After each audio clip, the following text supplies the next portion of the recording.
Q93 Alexandria's #1 hit music station. Joining us in studio this morning is local content creator Katie Dauzat. Katie, good morning. Thanks for coming in. Good morning. I'm super excited to be here. Good to have you. We've been enjoying bringing in different content creators from Central Louisiana in studio, and you're the next one in line. We actually had your friend in studio a couple of weeks ago. Yes, she's awesome. I actually met her from TikTok.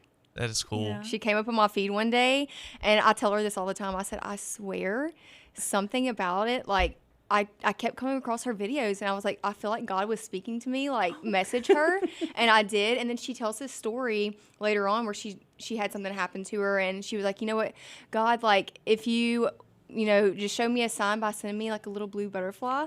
My name on TikTok is Katie with the blue butterfly, and she just told me this, like, last week. And I was like, what in the world? And it's the craziest story. When she told me that, I was like, oh my goodness. But she is the best person. Is. That's great. Oh, I love Which is that. another benefit of content creating, right? You get to meet people, make friends, start a community, right? Right. Actually, we had met this other girl, Joanna. She had just moved from Texas, and she does content locally too. And she's trying to get her foot in the door and get out there and everything. But she's just an awesome person, and we've got connected through social media too. So That's so cool. It's such a cool little community. it really is. Yeah. Tell us how you got started in content creation. So I have a baby. She's 2.5 now. And when she was about 6 to 7 months old, you can make a lot of money on social media. And I'm sure a lot of people know that. But I told myself, okay, I want to be a stay-at-home mom. I want to do all the things. I want to try to make money on my own. So I kind of started posting little videos here and there, and it never really took off. And then I did one little seafood video.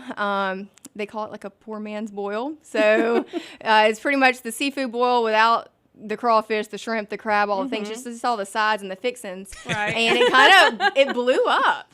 And it started to get me more and more followers. And then after that, it kind of got a little slow again. And then one day, I used to work at Louisiana Eye and Laser, and I would stop at the Chevron every morning. And this girl was like, you need to go try Chrissy's Cajun Kitchen.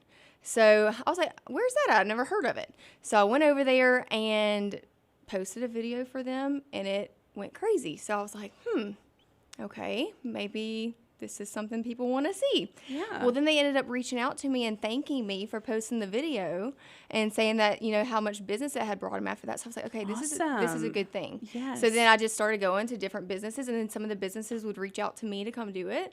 And it just became a thing without even really trying to become like a food influencer or anything like that. It just happened. Yeah, it just happened. Oh. So Do you feel like you were kind of deflated when you started posting videos and you weren't getting any traction? It was kind of just you I feel like posting that all for the you. time. Oh, do you? when you said with content just creating, I feel like it's like up and down its waves. So that's like, normal. Yeah, it's very normal. And me and Lou talk about that all the time. I feel like, you get to these highs and like you get a lot of followers at one time, and then it'll get down and you're stuck in like the 300 views.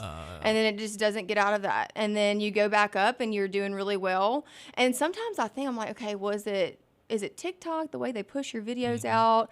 And then here recently, I just started posting more on Facebook. And Facebook actually tends to do a little bit better than TikTok, surprisingly. Wow. How long does it usually take you to film and edit one video?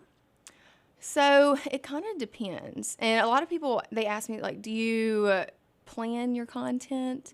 And I don't. I'm kind of like a fly by the seat of my pants girl. Yeah, so you're whatever pantser, So whatever I'm doing that day, I'm like, okay, let me just go ahead and film, wherever I'm going to go eat or whatever I'm going to cook for supper, or like a little daily vlog. But typically I try to sit down and, edit each video by the end of the day. Which editing, I'm not very tech savvy, surprisingly. Like, I don't have like a special app or anything. Like a lot of people use CapCut, and I just use TikTok. Okay. So it doesn't take me very long to edit my videos. I think that's pretty inspirational for a lot of people out there who want to get started, but they're a little nervous or a little overwhelmed or intimidated by the technology. So, well, that's what I tell a lot of people too, because I get so many people and they're like, I wish I could do what you do.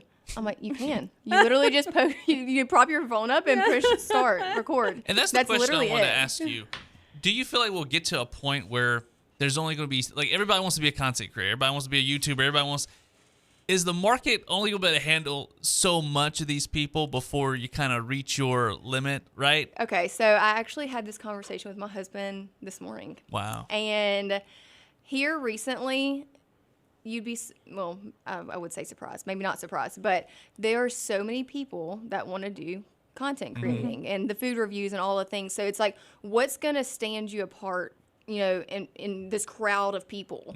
So I told him, I was like, you know, I always look, you know, the food will always be the heart of, you know, why I started social media or like how my social media grew to be big. But I do want to branch out and do other things. So like here recently, like I've been doing like daily vlogs and stuff. I feel like a lot of people like to see like funny videos with your family. Like I follow so many influencers on TikTok and I love watching their family content. So I feel like don't have a niche. I feel like that, you know, that might set you apart from everyone else. It's just showing a little bit of everything. Just being you. Yeah, Yeah, I think just being so. you. That people love to see authenticity, and they just love to see you in your natural state. And it just comes across as so real. But people, they're so aware of like just, you know, fake influencers out there who are just taking like a paycheck. So whenever you come across as just being true to yourself, they love it. They want to follow you. Yeah. But a lot of people, like, they may not think like that we don't get discouraged or all the things, but we do. Like there are highs and there are lows, and when you see so many people wanting to do it, it can be discouraging. But like I said, it's like, what's gonna stand you, like, you know, set you apart from everyone else? Like, what's gonna make you stand out? And you find the algorithm too. Right. And then another thing too is like people so scared to start and say, okay, like, they're embarrassed. Like, what are people going to think about them by posting? Was that a and problem that's for why, you? that's why a lot of people, like, they won't do it, but they want to. That's why they say, "Oh, I wish I could do what you want to do." You can. You set up your video, your phone, and you go just for it. sit. Yeah. And I tell my husband this: scared mice don't get no cheese. So if you're not willing to go out there and get it, then it's never going to happen. Was that a problem for you when you first started, where you're afraid to like put you I and was your terrified. family This out is there? a small town. Everybody knows everybody. So I'm sure people were hee hee Joking about on me. you, Yeah. making comments. But you know, now everyone wants to do it. So you're right. You're right. Jokes on you. Yeah, exactly. Where can people find you on social media? So my TikTok is Dauzat324, and then on Facebook it's Katie Dauzat. Sweet. Be sure to go follow Katie if you're not already. We appreciate you coming in and sharing some of your insights on content creation. Of course, I'm glad to be here. You were a little nervous when we first started, but you did fantastic. Yes, I knew very you nervous. would. Yeah, you're a pro. Don't worry about it. Thank you, Katie.